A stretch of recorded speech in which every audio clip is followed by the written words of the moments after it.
l'histoire du Togo par Robert Cornevin. Robert Cornevin fut administrateur au Togo de 1948 à 1956. C'est la première fois, Robert Cornevin, qu'une histoire du Togo est aussi une histoire africaine. Je veux dire, c'est la première fois que l'histoire du Togo ne commence pas au moment de l'arrivée des Blancs. Et oui, je crois que dans ce domaine, mon livre inaugure un petit peu. En effet, jusqu'à présent, les histoires des divers territoires d'Afrique étaient un petit peu la projection de la nation d'Europe en Afrique. Mais la partie avant les Blancs n'était en somme qu'un 6e ou un 7e ou un 8e de l'ensemble du livre, qui donnait toute sa faveur, soit au système colonial européen, soit à la conquête, soit à telle ou telle des opérations de colonisation.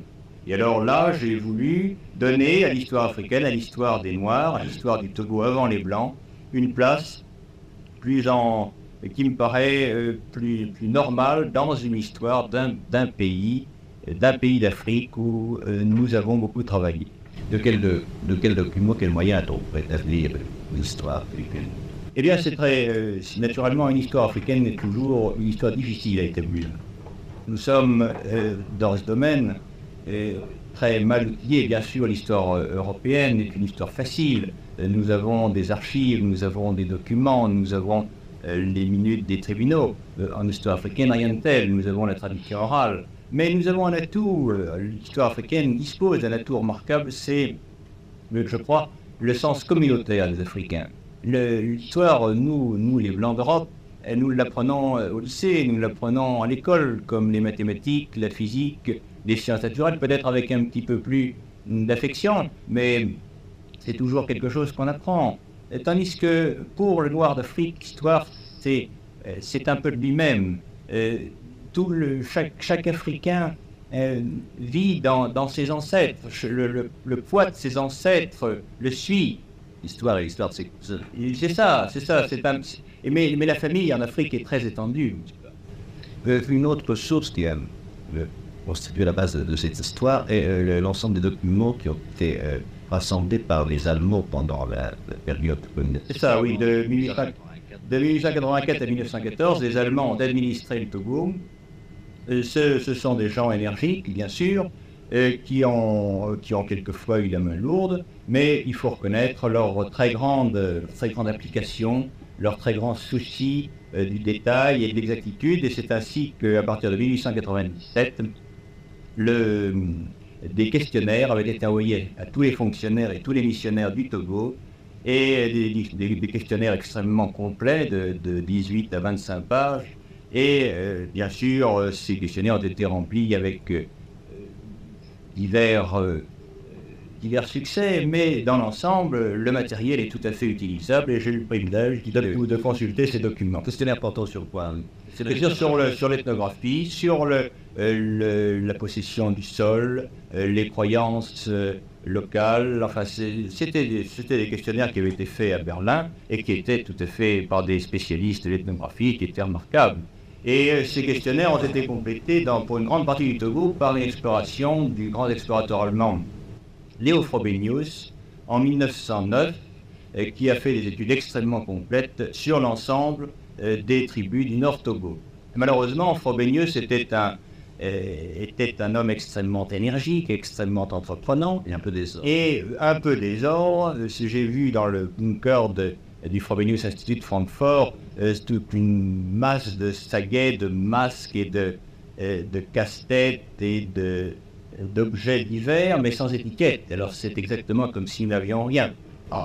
Le Togo fête aujourd'hui son indépendance. Quels sont ses atouts? Eh bien, le 27 avril, effectivement, 1960, ce matin, à 0h, le Togo est devenu indépendant. Eh bien, je suis très optimiste pour le Togo. J'aime beaucoup le Togo, j'y ai vécu longtemps et j'aime beaucoup les Togolais. Je crois que c'est un pays qui a des atouts considérables. C'est un petit pays, bien sûr, 55 000 km², un dixième de la France métropolitaine, mais c'est un pays qui est très peuplé. Et je crois que pour l'Afrique, c'est un atout remarquable. Car, voyez-vous, en France, les paysans, l'hiver, restent chez eux, n'est-ce pas, se chauffent et se livrent à des activités relativement réduites. Enfin, on va au bois. Tandis qu'en Afrique, pendant la saison ce qui est la saison sèche dans l'Afrique des savanes, qui est l'Afrique du Togo, l'essentiel du Togo, eh bien, le cultivateur n'a rien à faire. Il va aux funérailles, les funérailles sont une grande réjouissance, vous savez, en Afrique, et il va se promener, il va à la chasse, il chasse ces immenses chasses en groupe, n'est-ce pas, qui sont au feu de brousse, et il est certain que les jeunes États africains peuvent parfaitement utiliser cette main-d'œuvre disponible, car le sens communautaire, vous voulez dire gratuitement, bien sûr, oui. C'est ce qu'on appelle le self-help au Togo, n'est-ce pas? C'est l'investissement humain de la Guinée, n'est-ce pas? C'est nos anciennes prestations, dans l'époque antérieure à la guerre, chaque cultivateur noir de l'Afrique française devait de 15 jours à 3 semaines de travail par an, et qui représentait une contribution au développement économique et social du pays. Et là, au Togo, eh bien, de nombreuses collectivités, à Palimé, à Takpamé, dans Lac Poso, se sont mis à faire des routes, à fournir la main-d'œuvre gratuite pour les travaux d'intérêt général. Une dernière question, M. Cornevin, comment voyez-vous les rapports du Togo et de la France? Eh bien, je suis également optimiste pour ces rapports. Le Togo, quel que soit l'élément nationaliste qui dirige le Togo a été très imprégné de culture française, voyez-vous.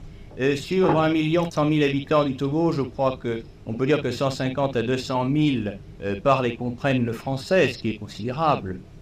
Et avec le Dahomey, qui est à côté, qui est un petit peu plus peuplé, 1 100 000, il constitue un ensemble francophone entre le Ghana, qui est de langue anglaise, et la Nigeria, qui est un bloc immense et qui est également de langue anglaise. Et ça m'étonnerait, compte tenu des relations qui sont entre la France et le Togo, qu'il y ait une reconversion en direction de l'Angleterre. D'ailleurs, M. Sylvanus Olympio, le Premier ministre du Togo, s'est défendu violemment contre les prétentions de M. Nkrumah, qui voulait tout simplement annexer le Togo, n'est-ce pas, et encore très récemment.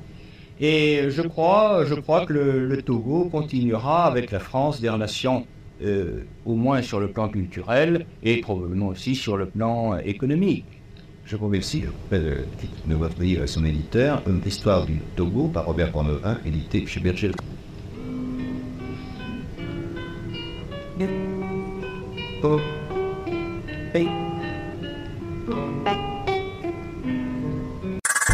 Deux ATG.